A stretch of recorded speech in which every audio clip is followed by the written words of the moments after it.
This program is brought to you in part by SalCal Real Estate Connections.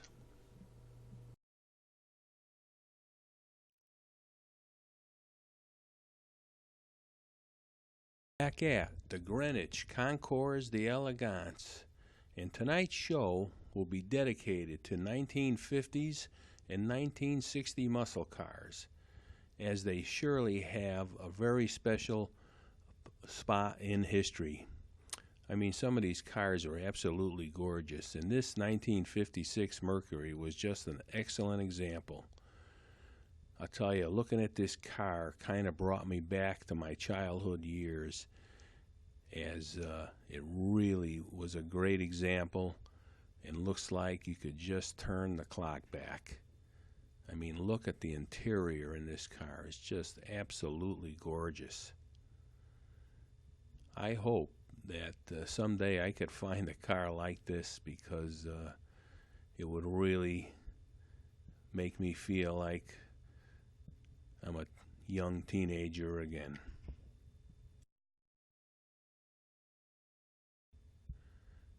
Yes, Sassy 56. That's an absolute gorgeous plate for this car owned by Butch 40. I mean, this car was really something special.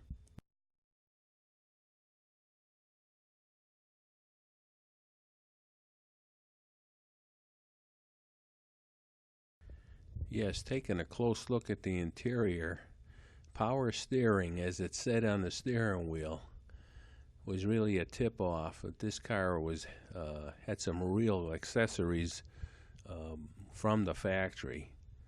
But boy, I'll tell you, I just love the color of this car and everything about it. I'm going to have to find one in the future.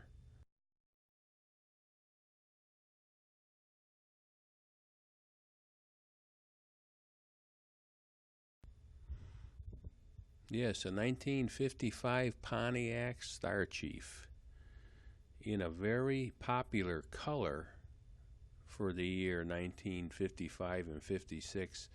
General Motors also used this color on a Chevrolet, and combined with the cream color with it is really something, an eye-catching view. And yeah, there's that Indian that the Pontiac was very famous for. Another great example of the 1950s was this Pontiac, a 1955.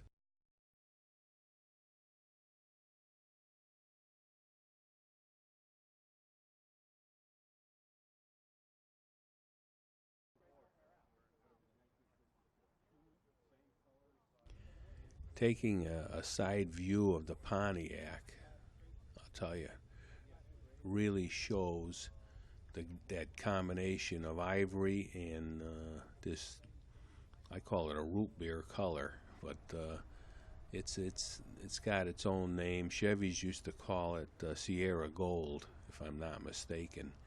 Ron DeVito owns this car, and boy, I'll tell you, he really did an excellent job. Every view that I've looked at with this car looks just like in the day, from that beautiful leather interior, which was an option back then. You know, you don't see it often, but the Star Chief had it as an option.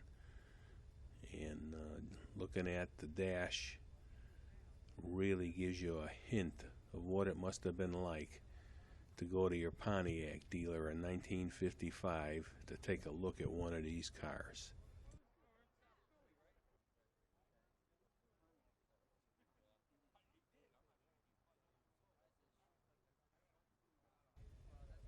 This car actually was kind of an upscale car when you talk about the price range in that time frame. And you could tell the way it's finished. I mean, this car just had everything about it, with between the chrome and the leather and special dash, and was just gorgeous. Now we're going to get a glimpse at a muscle car era car. This 1967 Olds 442, as the badge says, was really a great example of a muscle car. The engines in these cars were kind of a souped up version of their rocket engine, and Oldsmobile really sold a lot of these cars in different configuration.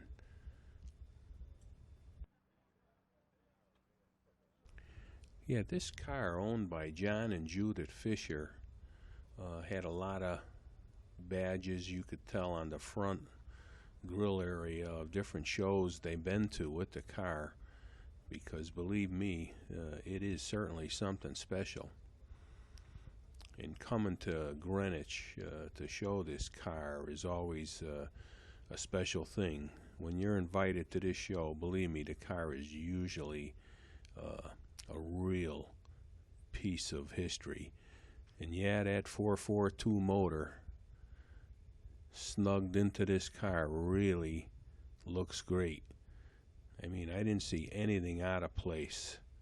You could put this car in a museum as far as I'm concerned. That's how great it looked. Yes, the combination of the floor shift and the bucket seats really typify the muscle car era. This car was just one great example of that. I don't care what view you look at, it just looked perfect. And I really got to like the color too. This bluish green color really looked good, and if you noticed, it is a sedan post car. Like most muscle cars, it really came in a few different configurations, and believe me, this car really looked great, and I'm sure they're going to do very well with it.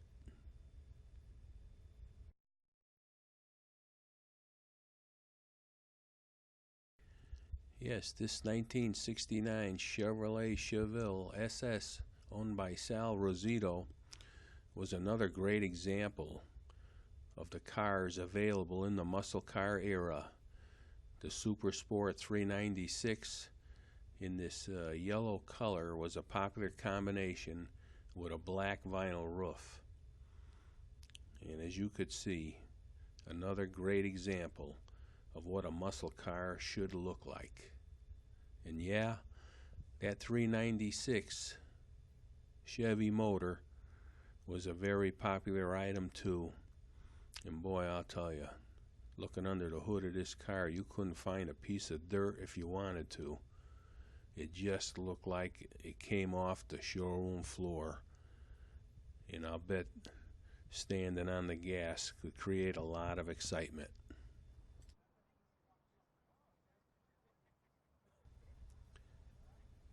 Yes, looking at the SS396 badging sure brought back a lot of memories.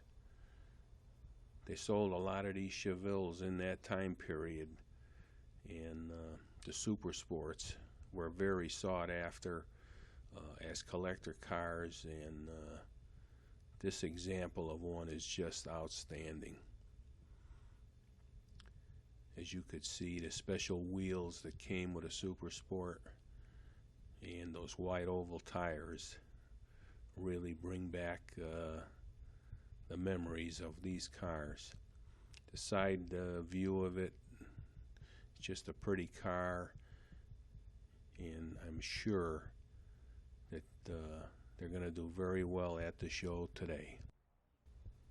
Yeah, the badging, that Muncie on the shifter, was another item that kind of brought back some memories too.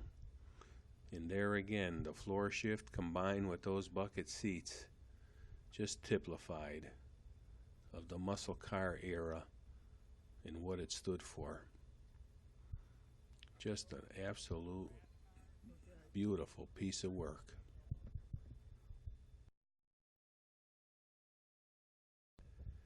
Yes, this 1963 Pontiac Bonneville, owned by Michael Deskel, is another great example of a muscle car era. Pontiacs were very popular in the late 50s and early 60s, and they were used in a lot of different racing activities. You could see those special wheels that came on Grand Prix and certain models. And this convertible was really kind of a special car to me, as I had a good friend that had a car very similar to this car. And let me tell you, when you look down the side of this car, it looked like it's about 100 feet long. But that was a trademark that some of these cars had during the time period. Yes, the interior of the Bonneville, it had a straight bench seat, and of course it was in black, and also had probably a very special radio, as you know, AM was just starting to come into focus, and they used to put reverbs and all types of things with the radios. And also the car came with gauges too. I don't know if you noticed, there was some very special gauging. And yeah, that 389 Pontiac motor was really the workhorse of the fleet. They were very popular and very sought after today.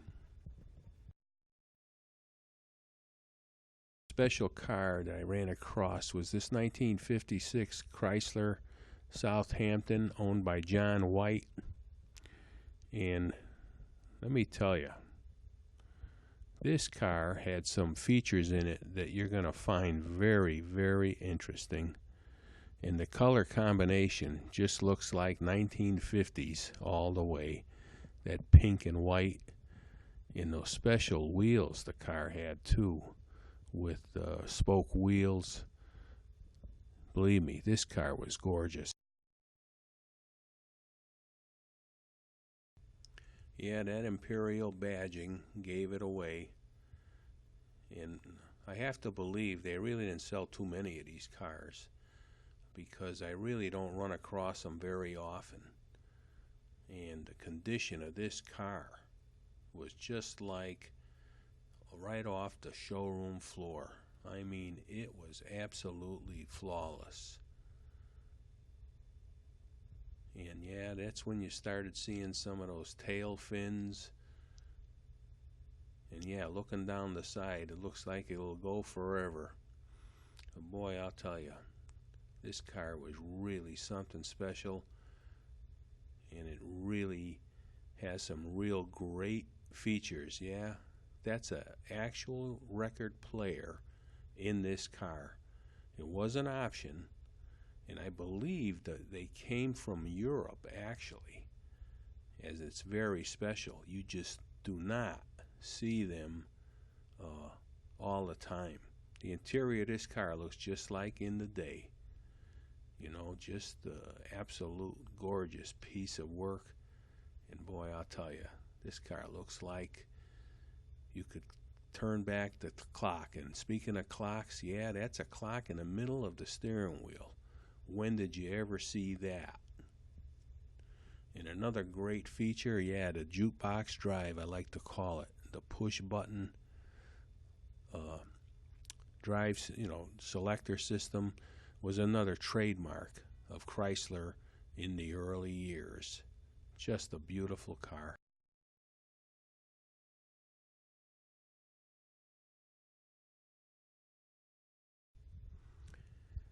Yes, the engine in this Chrysler was special too, and yeah, it's a Hemi. That engine has got a history of its own, powering some of the fastest dragsters in the world for I don't know how many years. Just a special piece of history.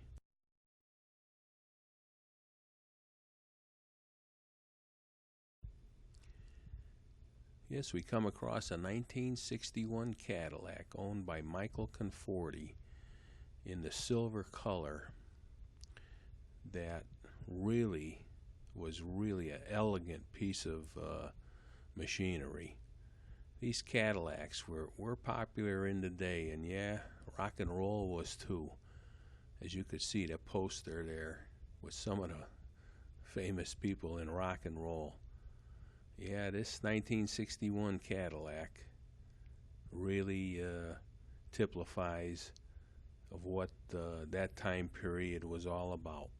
Look at those tail fins. And the color of the car was really very pretty in the silver finish. And also, you know, when you look at the back end, I mean, this car looks like a rocket ship getting ready to take off. But you know something? That was typifies of what the tail fin era was all about. And this car really was just a great example of that time period.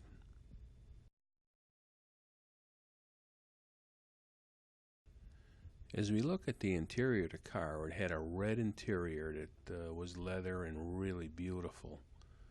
And yeah, he's got a set of dice there too, kind of typifies of the 1960s. Another great thing he did, he had an exhibit here of what the drive-in car hop theme here with the hamburger and the milkshake, and just looked right at home on the side of this Cadillac. I really have to hand it to Frank. He did an excellent job with this car, and it's really an excellent example of a Cadillac in that time frame. Just beautiful.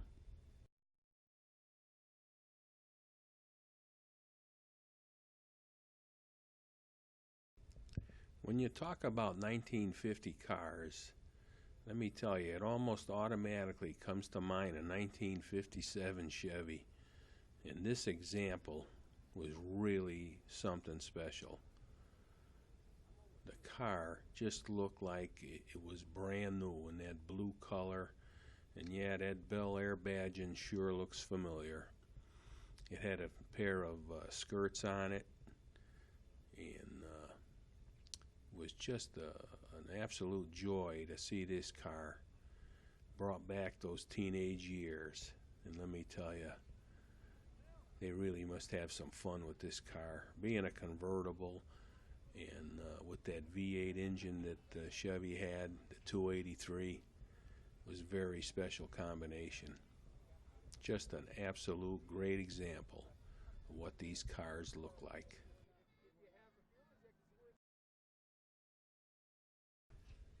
Moving to the interior was another absolute joy. Seeing the two-tone dash and the seats brought back a lot of memories too for me. This car was just gorgeous. I'll tell you, I'd love to park it right in my garage. Just an absolute beautiful car, and I'm sure you will do very well at the show. Another beautiful car we came across at the show is this 1969 Firebird 400 Ram Air. And boy, I'll tell you, in this color red, looked right at home. Those wide oval tires, and I'll tell you, with that black vinyl roof, it just looked like a beautiful car. And they did an absolute wonderful job on this car. And yeah, that 400 engine is something special too. As you could see, there isn't very much out of place here, just like the day. And yeah, that Firebird badging was always a very sought after thing with the younger group, and they just made absolutely beautiful cars.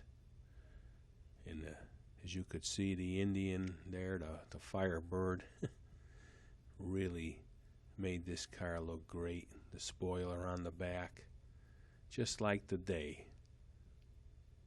And believe me, this car brought back a lot of memories too, as that time period was very active. Yeah, there's that floor shift, 4-speed with bucket seats. And these cars were raced at the drag strip too. They were very popular. The black interior, this car was just gorgeous.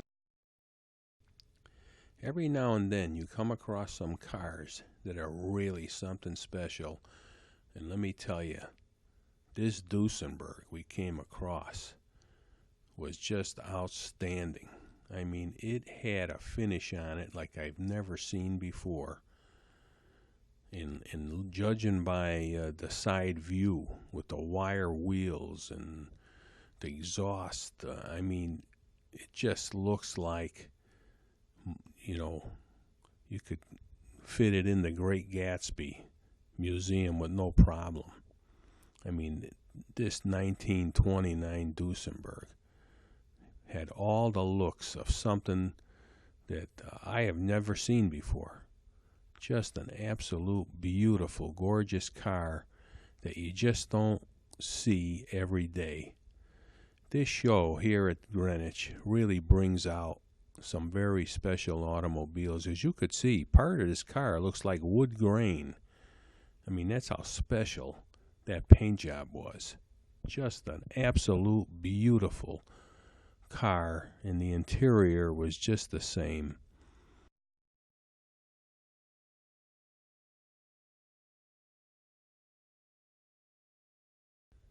Another special car I came across was this 1907 Ford Model K, owned by J. Timothy Kelly. I mean, when I first looked at this car, I didn't quite understand that it had the word Ford on it. For one thing, the car was absolutely massive and almost looked like a Packard or that type of a car. But I understand they only made, if I'm not mistaken, about 6 of these cars, where Henry Ford had partnered up with somebody to build these cars. And they're very special, as they had I believe, a 6-cylinder engine. And as you could see, this car is just massive. I mean, talk about seeing something you never seen before. This car really flips that bill. I was just amazed at what this car looks like.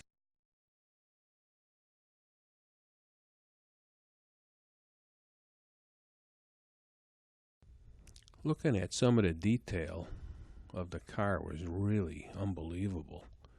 I mean, when you look at the different wiring and the woodwork and the floorboards, I mean, just unbelievable. And the leather seating was just gorgeous. And the paint was absolutely flawless. I have to tell you, to restore a car like this, it really takes a lot of man hours and I'm sure a lot of money. Yeah, that horn there that you actually operate with your foot is something special. And boy, I'll tell you, the brass era, this car had to be something special during that time frame. And look at that wood dash coupled with the windshield. I mean, unbelievable. You just never see this type of a car often. And boy, I'll tell you, they did an excellent job restoring it. Just gorgeous. Now we're going to start getting some glimpses of the engine, which, boy, I'll tell you, I was just mystified because I have never seen a Model T with an engine like this car has. And that's part of the oiling system. And yeah, you could see the 6 jugs there for the cylinders. I mean, and they were massive. I mean, this car has to, I think, if I'm not mistaken, had like 4-inch pistons in it. But boy, I'll tell you, to take on this project, and yeah, number 288, I believe it said there. Yeah, it is special. Look at the workmanship. Just beautiful.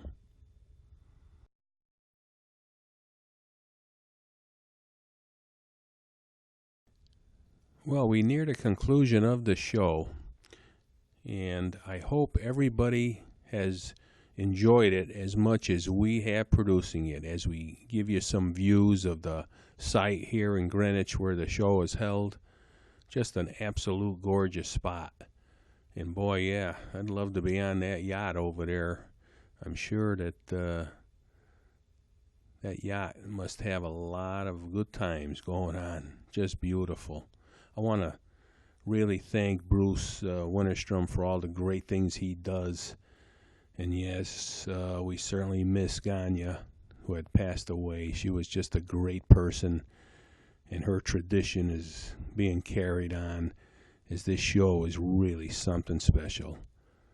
I want to thank our crew for all the great things they do also.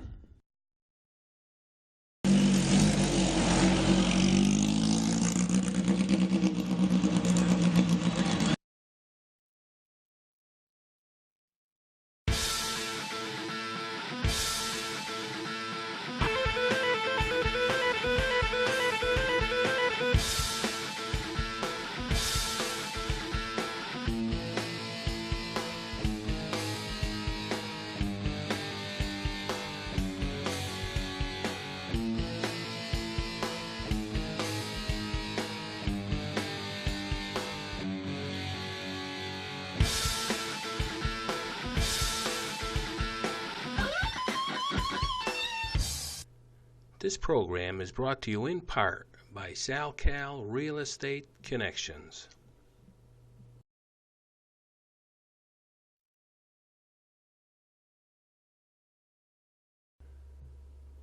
Thanks to the Race in Action Today crew, Dwayne Cody, Bill Majak, David Seidlinger, and Lisa Backus.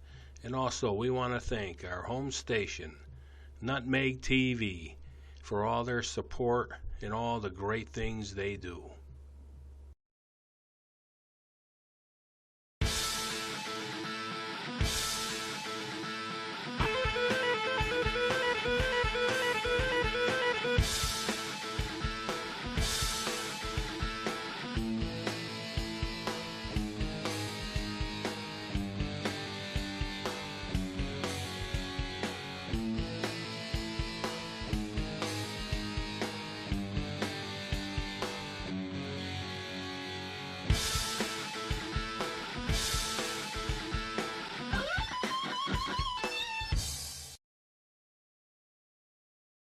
We want to thank PBF, Pryor Brothers Fabricating, for all the great things they do and all their wonderful support.